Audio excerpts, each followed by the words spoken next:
Здравствуйте, мои дорогие любимые! С вами снова канал Элайф. И сегодня мы продолжаем цикл видео на одну позицию. Наша тема расклада, куда вам дальше двигаться, какие возможности вас ждут в будущем. И, как обычно, мы с вами сейчас будем выбирать один из двух камушков. Если камушек вы отгадываете, тот, который загадала я, то, соответственно, у вас точно, да, работает этот расклад. Либо вас подвела интуиция, вы все равно можете посмотреть расклад. То есть у кого как это бывает. Кто-то скажет, ну и пишет в комментариях, да, что не угадал камушек, но расклад был полностью о нем, да. А бывает, пишут, что не угадали камушек, но вот и расклад не мой. Вот я посмотрела, расклад не мой. Кто-то говорит, что камушки угадывать вообще не надо. Ну вот у кого как, у кого как. Давайте мы с вами возьмем два камушка. Один из них содолит, а другой розовый кварц. Вот какой из них я загадала, вы должны тоже, получается, загадать камушек. Если у нас совпадет с вами, то расклад ваш. Если не совпадет, вы все равно можете смотреть и поймете уже по раскладу, ваше или не ваше. Итак, давайте. Я загадала розовый кварц в этот раз. Если вы отгадали, значит этот расклад точно ваш. Если нет, все равно смотрите, пробуйте, ну, это вам решать, да, смотрите вы или нет. Итак, я буду использовать Таро ведьм и оракул Натальи Степановой. Потом, да, в конце уже буду использовать для того, чтобы вам дать послание Вселенной, послание высших сил. Итак, Таро ведьм 1974 года. Моя первая раритетная колода. Эта колода участвовала в фильме о Джеймсе Бонде, агенте 007. И, естественно, я очень дорожу этой колодой. Она в прекрасном состоянии. Итак, у меня карта упала. Давайте посмотрим. Послание Вселенной Иерофант. Карта показывает, что скоро вас ожидает какая-то новость, потому что мы здесь видим птичку. Сейчас я вам ее покажу, эту птичку. Вот она, видите, птичка. То есть скоро какая-то птичка на хвосте вам новость принесет, во-первых. Во-вторых, мы здесь видим гнездо. Гнездо говорит о том, что вы будете скоро жить в гнезде, у вас будет свое гнездышко. Может, это для кого-то означает покупку недвижимости, может, обустройство своего жилья, может быть, совьете с кем-то гнездышко, но в плане там семья, любовь, дети, 3 яичка, да, тут вот может быть тоже что-то для вас означает. Ну и кошечка. Теплая кошечка – это тоже знак о том, что в вашей жизни скоро наступит гармоничный период. Иерофант сам по себе – это учитель, это наставник, поэтому ждите в жизни скоро наставника. Так, хорошо. Знаки неплохие пошли. Сразу же, да, колода откликается. Поэтому давайте с вами посмотрим. Кто вы, кто пришел ко мне на расклад, да? Давайте сдвигаем 3 раза, что вы пришли, что это вы, что вам нужно это представить, да, что вы сдвинули, чтобы вы зафиксировали здесь энергетически. Итак, давайте смотреть, кто вы. Вы у нас сегодня 5 пентаклей. Ну, 5 пентаклей – это карта, показывающая, что вы проходите в жизни много кармических испытаний. И никуда вам от них не деться, как вы считаете. Вы знаете, я вам хочу что-то рассказать. Вот сразу же по этой карте хочу что-то рассказать. Смотрите, кармические испытания, что это такое? Вот что такое карма, да? Есть действие, а потом есть уже последствия. И, соответственно, когда-то вы что-то сделали, а теперь вы пожинаете плоды этого. Иначе быть не может. Вы могли это сделать в этой жизни, вы могли это сделать в прошлой жизни. Что нужно, чтобы карму отменить, как вы считаете? Не обязательно для этого мучиться. Можно осознать, например, что вы совершили какую-то определенную ошибку. Возьмите обет неахимсы, или как сказать, ахимсы, да, никогда никому не делать зла. Не причинять зла даже мухе. Люди, которые обет ахимсы принимают, они не убивают даже там, ни муравьев, ни тараканов, ни комаров и никогда и никого. То есть они больше никогда никому не причиняют зла. По-моему, вот так. Я не могу там в чем-то ошибаться, в каких-то терминах, да, там, на иностранных словах, но я вам рассказываю суть. То есть вы принимаете обет никогда никому не причинять зла. Этим самым, естественно, вы можете погасить негативную карму. Но, конечно, через несколько лет, там, у кого-то несколько десятков лет может за это пройти, но, поверьте, это неплохой такой обет. И с таким обетом люди иногда проходят невероятные тоже испытания. Почему? Потому что они не могут есть мясо. Но это не испытание. Я тоже не ем мясо уже много лет, и ничего нет. Это не испытание. Но они не могут... Вот их, допустим, ну, не знаю, на войну послали, да, они не могут никого убить. Даже если им приказали. Им проще умереть самим. Вот понимаете, это очень такой мощный обет. Ладно, ты там ну, не убьешь теперь комара, муху там, они тебя будут там, не знаю, по ночам есть, или там, ну, отогнать ты можешь, отогнать, взять там на газетку, вытащить всех тараканов из дома там, но отравить ты их не можешь, да? Это как бы приносит тебе дискомфорт, но не до такой степени. А вот если тебе по долгу службы сказали там, не знаю, что-то сотворить такое, собак расстрелять или еще что-то, вот что ты можешь сделать с этим? Но тебе придется поплатиться. И вот понимаете, вот жизнь при любом обете человека будет ставить какие-то такие условия, если у него тяжелая карма. Но значит, так уже было надо. Вот многие еще снимают тяжелую карму, если читают мантры годами. Читаешь, читаешь, читаешь, там, смотря, ну, сколько ты можешь. И чем больше ты читаешь, тем больше ты снимаешь с себя. Что бы ты ни делал, йога, духовная практика плюс йога, да, ты страдаешь телом сначала, и, естественно, когда ты выполняешь духовную практику, ты не сразу испытываешь обалденный там кайф, не знаю, выход в астрал или еще что-то. Ты испытываешь боль, самую настоящую боль. И, соответственно, ты можешь погасить этим свою негативную карму. У каждого есть выбор. Вот вам кажется, что у вас выбора нет, вот вы отрабатываете негативную карму, а у вас выбора нет. Вот я там буду либо бедный, там, либо несчастный в любви, либо больной.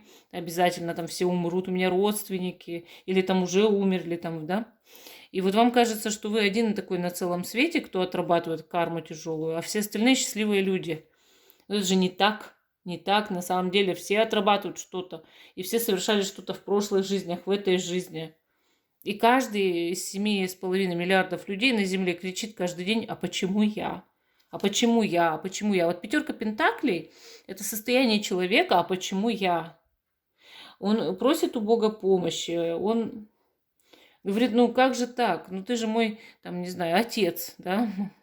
Мое триединство духа. Как же так? Почему ты меня ставишь в такие условия? Ну, это не Бог ставит вас в такие условия, это вы ставите себя в такие условия. Пока вы на себя ответственность не примете, вы ничего ничего не получится преодолеть. Но это еще не все. Вот у меня муж постоянно делает такой совет. Ему приходится тоже с людьми работать, общаться, со мной постоянно общаться. Я самый сложный пациент. И он говорит так: все, что ты в прошлом делал или делала, делал Бог за тебя. Представь вот это, вот просто представь, что твоими руками Бог что-то вершил. Ну, в жизни ничего не происходит без плана Бога. И Бог, Он что-то за тебя вершил. И вот, допустим, кому-то нужно было тоже через себя там наказание получить, да? Кому-то нужно было что-то вот сделать хорошее, доброе. Это тоже Бог делал за тебя. И просто представь это. И когда, мол, Бог тебя в твоей голове просит отработать за это, ты скажи так: ты моими руками что-то делал, ты и отрабатывай. И поверьте, это сразу же разрешает целую кучу проблем. Сразу же проблемы начинают отпадать вот так вот гроздьями. А почему? Потому что человек не принял на себя волю Бога. Он говорит: я живу по воле Бога, я иду по воле Бога, Бог меня ведет. Но это нужно такое очень сильное доверие Богу. Очень сильное, чего ни у какого человека практически нет, и поэтому он продолжает отрабатывать карму. Если у человека появилось доверие к Богу, никакой кармы уже отрабатывать не будет. И он страдать уже не будет, у него ничего не будет такого. Он будет счастливым человеком. И вот это доверие, его нужно в себе как-то вырабатывать. Я прошу прощения, что я затянула, как вам кажется. Вот, ты много болтаешь иногда, да, много пишут мне. Ты там много болтаешь, много пишут, прям вот так. Но мне нужно вам сказать ту истину, которая заключает в себе эта карта. Мне нужно сказать, что вот вы из себя сейчас представляете, как вам из этого выбраться, понимаете? Ваша настоящая цель. Вот это вы, да? Вы 5 пентаклей. Ваша настоящая цель. Ваша настоящая цель — это 4 мечей. Объясню, что такое 4 мечей. Вот видите, вот каждую карту уже надо объяснять, да? Объясню, что такое 4 мечей. Она же после тройки. Она же после тройки идет. Вот знаете, вот ощущение, давайте представим, что вас только что продали на невольничьем рынке. Причем самые родные люди в рабство продали лет на 15. Там отец или мать за деньги продали вас. С вами сделать можно абсолютно все, что угодно сейчас. Вот что с рабами раньше делали? Можно, не знаю, вас там бить, насиловать можно, работать на вас как на проклятом, не кормить, не дать в туалет сходить. Что угодно можно делать с рабом. Да, издеваться как хочешь. И вот представьте уровень обиды внутри, которую вы испытали бы, если бы с вами поступили таким образом. Это 3 мечей. Вот этот пример, который я привожу, эту боль, вот 3 мечей, она в себе полностью отображает. У людей бывают разные уровни боли и разные уровни предательства. Но большинство того, что происходит внутри человека, вот боль, да, это только от предательства. Очень редко бывает боль от чего-то другого. Даже когда человек заболевает, ему кажется, что его тело предало. И он такой вот, типа, вот подачу такую в спину не ожидал, да. Или сам себя обвиняет. Ты там сам себя предал, да, там, не знаю, наркотики употреблял, предал сам себя. То есть это в любом случае, вот боль, она от ощущения предательства идет. И вот что такое 4? Вот 3, да, мы с вами разобрали, что такое 3. А что такое 4 мечей? Это когда ты это предательство переварил почти. Перевариваешь, да, вот, как сказать, почему почти? Ты смог с ним смириться, что ли, как бы успокоиться, что оно есть в твоей жизни. И ты действительно успокоился. То есть эта карта, она вот уравновешенная такая, она говорит о том, что ты пришел на исповедь, ты покаялся Богу, Бог тебе сказал, что мы все грешные, даже если совершили самое страшное люди преступления, вот как я смотрела фильм, вот, да, я уже вам приводила пример фильмы, и «Хижина», да и много других. Когда человек, не знаю, вот убил или у него ребенка, он не может простить. И он живет с огнем внутри, вот с этим внутри огнем, который его разрушает изнутри. Кто-то назовет чернота, кто-то огонь назовет, сжигающий изнутри. Кто как назовет, да? Что с этим невозможно, как бы кажется, смириться, как бы простить и все. Но 4 мечей, она показывает это прощение. Грешников 2 здесь. Тот, кто убивает, это грешник, убийца. А тот, кто не может его простить, 2 грешник. А почему? Что такое грех? Что такое грех? Вот 4 мечей, это человек успокоился. Он внутри не носит в себе никакой грех, потому что он не носит в себе непримиримость и гнев. Вот ваше, видите, счастье, ваша цель в этом, да, вы успокоитесь. Это ваша цель — успокоиться и смириться с тем, что есть на самом деле, и все. То есть отпустить все. Кто такой грешник? Он никогда не может отпустить. Его грех, что слово грех — это непримиримость. Это не то, что ты убил кого-то, изнасиловал, там, украл. Почему ты так сделал? Вот в чем вопрос. Не в том твоем действии вопрос, а в том, что в тебе внутри сидит и что заставляет тебя это делать. Вот что такое грех. Человек может ничего из этого не сделать, он может сдержаться, но внутри его горит этот грех. Даже желание этого — это тоже грех. Почему? Потому что человек не может смириться. У него внутри боль. Боль от того, что у него есть какие-то излишние ожидания, желания. Почему возникает предательство? Потому что ты ожидаешь от кого-то чего-то хорошего, да, что тебе будут верными. Что такое, когда ты, ну, ожидал, да, ты не получил, это боль, да, вот. А получается, если ты не ждешь, не ждешь, изначально ты не ждешь и не получил, или не ждешь и получил, тебе все равно. Ты спокоен, как удав. То есть тебе плевать. Вот состояние счастья – это когда тебе на все на это наплевать, что ты это не борешься, ни за что ты это не борешься, ты просто живешь. Вот что такое четверка мечей. Это все здесь в ней успокоились. Это ваша цель, потому что в пятерке пентаклей этого спокойствия точно нет. Есть состояние тоски, боли и просьбы о помощи. Это есть. Но нет примиримости вот этой, нет смирения этого, того, что ты успокоился и живешь. Что бы тебе сейчас ни сказали, тебя ничего не может поколебать, потому что у тебя есть это спокойствие, это вера, понимаете? И то есть вы уже отпустили эту тройку мечей и перешли в четверку. Вот ваша цель. Но у вас ее пока не, она не достигнута, конечно. Это ваша цель. Почему вы чувствуете себя неуверенно в жизни? Почему вы чувствуете себя неуверенно? Императрица. Императрица. Что такое карта императрица? Вот это, по сути, состояние ответственности за свой дом, за свою семью, за свое положение, в том числе в обществе, за свое благосостояние. И почему ты чувствуешь себя неуверенно? Потому что у тебя за спиной многое есть. Могут быть дети за спиной, могут быть моменты с имуществом, да, хоть какая там доход, работенка, что угодно. И ты чувствуешь себя неуверенно просто потому, что у тебя что-то есть. Ты за что-то несешь ответственность или за кого-то. И ты не можешь сбросить с себя эту ответственность. Но также у тебя есть не только ответственность по императрице, а еще и пассивность. То есть, с одной стороны, есть власть, но с другой стороны, очень много женской энергии, которая выявляет в тебе отсутствие лидера как такового. Ты можешь сколько угодно думать, что ты лидер, но в тебе на самом деле его нет, потому что ты не хочешь им быть. Ты не хочешь быть этим лидером, нет. И в тебе его, значит, нет. Просто ты пытаешься им быть и играть его. Поэтому вы чувствуете себя неуверенно, потому что вы чувствуете себя тем, кем вы не являетесь. Понимаете? Следующий шаг, который вам нужно сделать. Следующий шаг. Ну, тут валет жезлов, да, это паж жезлов. Учиться и быть любознательным человеком.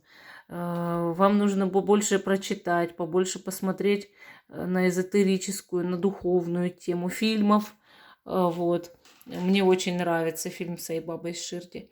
Боже мой, вот, ну кого как, понимаете? Есть многие духовные фильмы, которые я не смотрела, а есть те, которые запали мне в душу очень сильно. И вот один из них «Сай-Баба из Ширди». Его история жизни, житие. Ну, как в России было бы, как, или там в Украине, житие святого было бы. Я читала житие Серафима Саровского, читала. Да и много другие там святые в свое время. Почему нужно изучать житие святых? Потому что там есть испытание и вера. Вот. И вот эта примиримость со всем по четверке мечей, там есть святость своя. И вот паж жезлов это нужно проявить любознательность для того, чтобы ну как-то себя вот успокоить, да, а себя успокоить можно с помощью святых, с помощью того, что вы о них узнаете. Вот в России, в Украине можно узнать о житие святых, там фильм посмотреть, ролик посмотреть, кино там или книгу почитать. Точно так же в Индии. И вот Сай-Баба из Ширди это святой из Индии. Вот у нас есть там Николай Угодник, там Пантелеймон Целитель, там, как ее зовут-то, Святая Ксения есть, Петербургская, да и много других, да, Вера, Надежда, Любовь, ее мать София, их мать София там, и да много, много, много. А в Индии есть вот тоже свои святые. И этот фильм, он меня полностью задел вот за самую душу, как не знаю, за сердце. И я очень люблю вот этот фильм и Саибабу и Ширди как такового вообще. А вы знаете, ему поклоняется очень много людей. Я не то, что поклоняюсь, я просто люблю. И вот я вам советую или посмотреть какое-то житие святого, или вот этот фильм. Потому что вы хоть что-то поймете о примирении внутри себя, о смирении внутри себя и покорении Богу. Но это не то, что склонить перед Ним голову или там вот это все, знаете, вот как сказать, как царю бы вы поклонялись. Нет, это совсем другое. Это совсем другое. Как быть счастливым человеком, да, нужно успокоиться. И не каждый этого смог, и я не смогла еще. И вот паж жезлов – это ваш интерес. Вам нужны следующий шаг, да, новые знакомства. Вам нужно сделать шаг к новым знакомствам в жизни. Это важно, потому что вам нужно разбавить свое окружение. Вы застоялись, засиделись, залежались, там, я не знаю, вам нужно что-то добавить в свое окружение, кого-то добавить.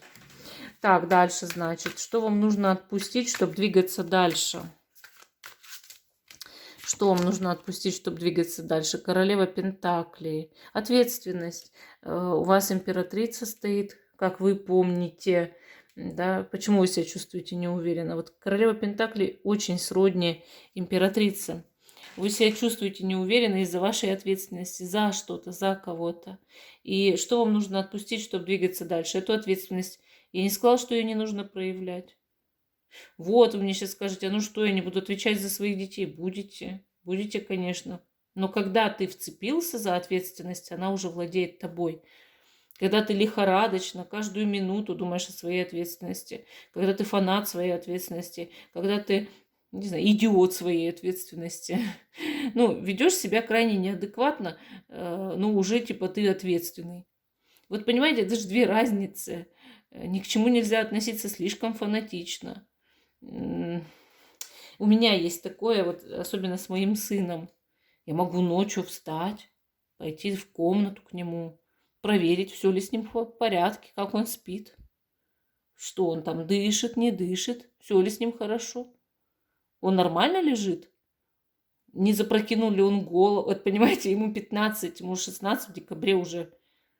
И вот это называется фанатичное проявление ответственности. Вы не можете от нее так зависеть. Вам нужно ко всему подходить как-то более рационально и разумно. И это тоже отпустить считается, как бы, да, отпустить. То есть не нужно цепляться за свою ответственность, понимаете? Особенно из чувства вины, допустим. Так, какие возможности вас ждут в будущем? Ну, тут у нас девятка жезлов, возможности отстоять свое мнение, отстоять свою жизнь, отстоять свои права. У вас как будто бы еще будет период борьбы в будущем. И ваши возможности, самое главное, да, это вашей силе, вот, которую вы можете проявить, силу духа. И, соответственно, да, у вас идет пятерка жезлов, вам придется еще с кем-то побороться, вот как будто за что-то очень важное. Да, и, конечно, вы еще пока не достигаете цели в этой виде полностью спокойствия. Вот тут жрица еще выпала. Жрица говорит, что, скорее всего, вы будете бороться с какой-то женщиной, которая в вашей жизни играет не последнюю роль. Не сказала, что позитивную, но не последнюю. И она какая-то женщина молчаливая, с тайной внутри себя. И в этом проблема, конечно. Потому что чем человек больше молчит, тем больше он нам кажется опасным, и тем меньше мы можем с ним справиться. Потому что молчаливые люди самые для нас непонятные всегда, да? Для каждого из нас, для любого человека. Так, ну давайте теперь посмотрим совет карт. Для вас совет или наставление от высших сил. Домовой. Дома и стены лечат. Духом домашним поклонись, помощь благой от них получи. Да, вам нужно обрести в своем доме хорошее благое пространство. Это хороший совет, я объясню. Человек должен чувствовать себя комфортно, хотя бы где-то в этой жизни. И сделайте все для того, чтобы вокруг вас был порядок. Это важно, чтобы вокруг был структурированный порядок. Ни до педантичности, ни до того, чтобы выдраивать щеткой зубной унитазы и все такое прочее. Ну, хотя бы приберите, и чтобы у вас аккуратно все лежало. Также дома, конечно, приманите домового. Постарайтесь сделать так, чтобы он у вас был, чтобы он был добрый. И задобрить его надо, дать ему какую-то, ну, пожертвование, милостыню, там, я не знаю, прикормку, молока налейте. Потому что он должен быть на вашей стороне. И вы увидите совсем, ну, вот в жизни, что все меняется, да, и благодаря вашему дому все меняется, а с него все начнется. Ну, вот такой ответ сегодня дали карты. Пишите свое мнение, пишите, понравился ли вам расклад, срезонировал ли он для вас. Всем пока и до новых встреч!